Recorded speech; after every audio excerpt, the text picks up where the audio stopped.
but like I also... It took me like a week to watch all Yeah, I know, I'll just watch it in one go and traumatize and stuff, like that's why I did it first place. It took me over a week to watch all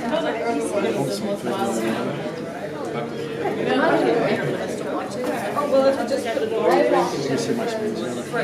recommended it, and because I spoke to Sarah last time, and she gave me the card, and I just the play, so if you want to watch it before you talk to know what you're going to be showing people, which obviously is because like you're going to be showing people. Yes, that's Hello? Hello. Hello. Okay, so my name is Holly, and I've never spoken in front of a crowd before, so please everyone forgive me if I'm jittery, fidgety. But I was asked to come up here today and basically tell everybody why and how I became vegan. And it was only meant to be a short segment, but 2 days ago somebody pulled out at the end of the talk and I was asked would I come in, fill the gap. Of course I agreed. So I'll tell you a bit about myself and how I was before I was vegan. So I was raised in the country by my grandparents who were ex-farmers. I used to have a pig farm as well as raised geese and chickens and whatnot for eggs as well as meat. And I was probably the least likely person in the world to ever become vegan. I was a massive, massive meathead. I ate meat, dairy and eggs and bread. That was it. I didn't eat vegetables, I didn't eat fruit. If it wasn't dead or came out of an animal, I didn't want to know. My typical day would have consisted with eggs in the morning, lunch would have been more meat and dairy, and for dinner I might have had a bargain bucket from KFC just for myself. So, it was, yeah, looking back on it, weird. But the situation I grew up in was a very, very strange situation, mainly for the reasons that I was always brought up to be compassionate towards animals, but at the same time, we had chickens that we raised from, they were chicks, and the females we kept for eggs, and the males we would kill because there was too many. And this was something that I was taught was necessary, and I was taught how to do it, and take that animal from being a live animal right through to cooking that animal. And it was always something that I was told I had to disconnect from. And yet I was a child who loved animals. I loved everything about them and would never have had myself down as someone who would hurt an animal. But yet, I killed them. So, bringing me up into sort of my teenage years, I began to work on a dairy farm for a local farmer. My duties mainly included things around the calving season, so I would have helped the farmer with the calving, getting the calves out if they were to be stuck. And this is when I really got an insight into what dairy really was. And I think I was only maybe about 13 or 14 years old when I first saw the farmer go into a pen where there was 2 small male calves, and he killed them one after another with a hammer. The farmer did not have a gun, and yet this was seen as completely normal, and it is completely legal what he did, but I just accepted it as a necessary evil. So, of course I worked on the dairy farm. As well as that, I became friends with a girl whose father was quite big into hunting, and we would have gone out and we would have hunted rabbits and other small sort of fowl and whatnot. And not only did we just hunt with guns, but my friend had a ferret, and we would have used the ferret to chase the rabbits out of the hole, and then we would have killed the rabbits by hand by wringing their neck. And I mean, I had pet rabbits. The level of disconnect is now alien, but at the time, it was the way things were. It was a necessary evil. So of course it was very deeply ingrained into me that animals were for 2 purposes: to bring us joy and for food. And these parallels ran alongside each other, but never really crossed boundaries. I mean, if somebody had said to me about the Yulin Dog Festival, I was horrified, I was disgusted. How could anybody ever do anything like that to a dog? But yeah, I was guilty of the same thing. I had done worse to rabbits, to chickens, to other animals. So, fast forward on, and I'm in my 20s, and I started working in a new job. And in that job, I became friends with two girls, one of them who had been a lifelong vegetarian, and one of them who had become vegetarian about 10 years ago. So of course, I had questions. I had lots of questions. I had never met anybody who had been vegetarian their whole life. I didn't know it was possible to actually be alive and have never eaten meat. So I worked with my friend Rose. She is here, the second row. Like look at her. And Rose, after being a lifelong vegetarian, had become vegan about 5 years previous to this. And of course, I had all the questions. Where do you get your protein from? Where do you get your iron from? How are you alive? And of course, I argued my own points, ethical meat. Because personally, I went to a certain butcher, and I thought this was great. This butcher would have a picture of the cow that he was selling up in the wall with its name, where it came from, and oh look, Daisy's being eaten today. And I found this strangely comforting that I knew who that animal was. So of course I argued this, that well, this animal was well cared for. It's ethical for me to do this, it's humane for me to do this. Of course Rose just refused to be apologetic towards me and rolled her eyes and answered me as best she could in the most diplomatic way. So this went on for about a month, and I took it upon myself then to watch Cowspiracy one night on Netflix. And that really made me see the global impact of what we were actually doing via animal agriculture. And it just got me thinking that maybe this wasn't necessary, and maybe this wasn't the right thing to do. So of course I come back to Rose, more questions, still deeply, deeply trying to refute any point that she had, trying to cling on to any ethical belief that you could eat animals and love them. She called me a hypocrite. And nobody had ever called me that before. And it sat with me, and it made me think, am I a hypocrite? No, I'm not. I can't be a hypocrite. I told her, no, I'm not a hypocrite. And she said, you are. And then I pushed her far enough that she finally just threw at me the last thing that she had in her arsenal. And she posted the documentary Earthlings to my wall on Facebook. And she said, watch that, and you will see that you're a hypocrite. I said, no, I'm not a hypocrite. I will watch this and I will eat meat. I promise you at the end of this, I will still continue to have the diet that I do and the beliefs that I hold. So that lunchtime, I began to watch it.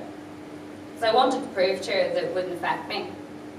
Well, Rose walked in as I'm halfway through my block of cheese shoved into a baguette. And she saw tears in my eyes. I think she saw something was beginning to click. So I watched Earthlings. I actually stopped at my mum's house on the way home. Because I couldn't wait, I had to see. I was walking around the back and work, hiding from people, just continuing to watch this documentary, and it was disturbing me. And it was making me feel feelings that I'd never felt before, but I couldn't turn away. Because I knew that I was responsible for what I was watching. I paid for it at the end of the day. Second that documentary was over, I turned to my mum and I said, I will never, ever eat anyone again. And she laughed it off and believed this would be a phase. So I had stopped eating meat. But I still clung on to dairy and eggs, desperately just wanting to have some sort of normality remaining in my life. That didn't last too long, however. And at the end of the day, if anyone, I could not say I did not know. I had been part, parcel, and helped in the abuse and slaughter of dairy cattle. And that was something that it sat with me. And she was right. I was a hypocrite. But now I knew I was a hypocrite. So we'll fast forward not too long, and I'd sort of come to the conclusion that, I had to stop eating any form of animal product. I had to make a change. So I did. What really drove it home for me was the day Land of Hope and Glory was released. I sat in my room by myself and I watched it, start to finish. And what I saw really stuck a knife through my heart, because I was witnessing the exact slaughterhouses, the exact farms, and the exact people who I had given my money to. And what was happening to those animals, I could not turn away from. I did that. So that was it. I walked out of the room. My partner, he was sitting in the living room, and I looked at him and I said, anyone who watches that piece of film and feels nothing is not a human being. They are a human who is existing. There was a complete paradigm shift in my mentality. It was like waking up in the Twilight Zone and realizing that I was in some sort of horror film that everybody else was just complicit in. And I think a lot of people here might be able to understand that feeling of going from there to here and looking back and going, whoa, did I actually think like that?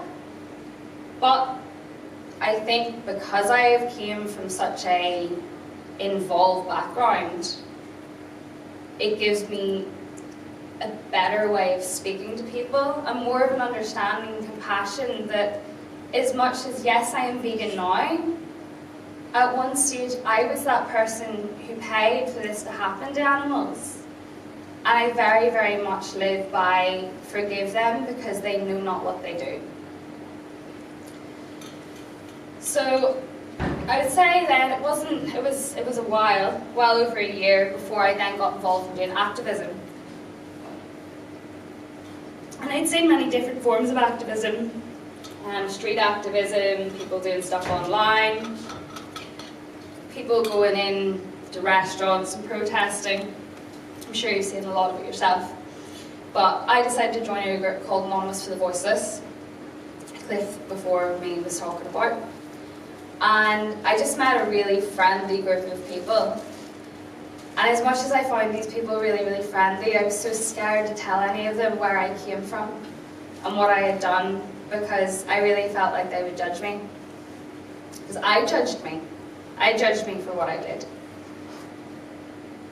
But we all have to grow. We all have to move on. And so I told them. And once I told Cliff where I had been and what I had done, he explained to me that what I had was a very, very powerful story, because not a lot of people come from a hunting or a farming background and make the connection that animals are not here for us. And I think in my activism, I really remember that, where I had come from, because my mentality was never that I hated animals. I didn't wish them to suffer. I just believed that it was a necessary evil. And I think what is very, very important with activism and any interactions that we have with non-vegans, and especially those who are in these industries, is that we need to remember that there is no point in attacking the individual. It is a system that has conditioned all of us, from the person who eats meat to the person who farms the animals. But what we need to remember is those people who are farmers, they have been conditioned from their no age. This is their job and this is their livelihood, and many of them do not see a way out. My next door neighbour is a beef farmer. My next door neighbour doesn't eat meat. He cannot bring himself to send his animals to slaughter. He breeds them, he brings them on, and he sells them at the market. I've had a conversation with him on several occasions about how does he ethically justify it, and he tells me that he cannot. But he simply does it because it's profitable, and he doesn't see another way out. Thankfully, in recent years, he has started moving towards crop farming. He does it all organically. He has 25 bee hutches on his property. He doesn't take the bees' honey because he thinks it's wrong. And just to see somebody who farms beef, but yet won't take honey from bees, there is a very compassionate person in there.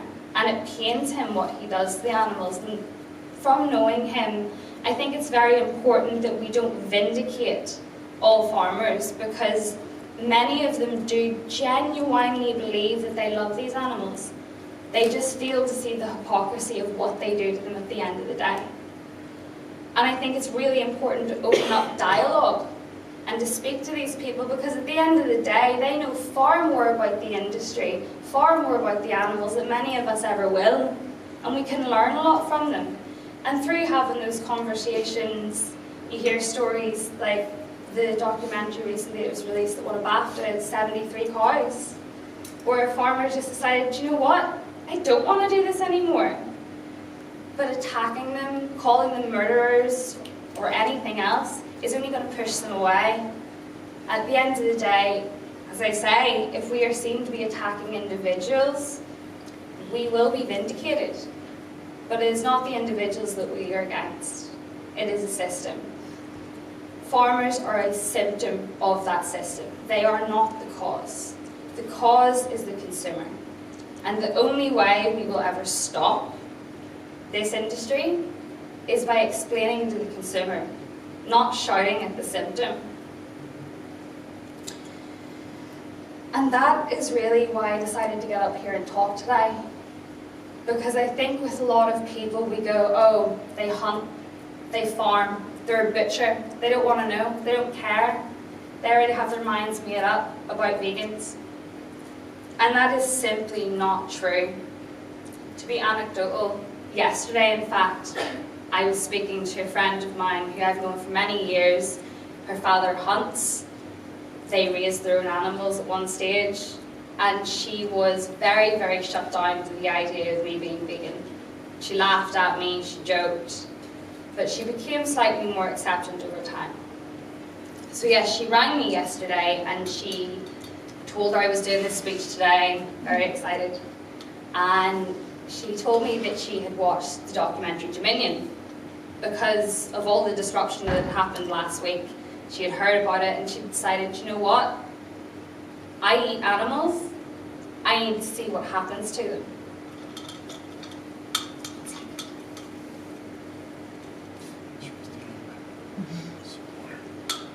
So at the start of the conversation, she said, you know, I have watched Dominion, and I don't think I'm ever going to go vegan. No, I can't say I'm ever going to go vegan. But I just calmly explained to her my points, my approach, my ethics, and why I am vegan. In a very non-confrontational way. As much as this girl is very much so one of my best friends, I didn't want her to feel that I was judging her. Because I'm not. Everybody has to have a journey. So after talking to her for about half an hour, and she asked me my stance on X and Y and Z, we ended the conversation and she said to me, maybe this time next year I will be vegan.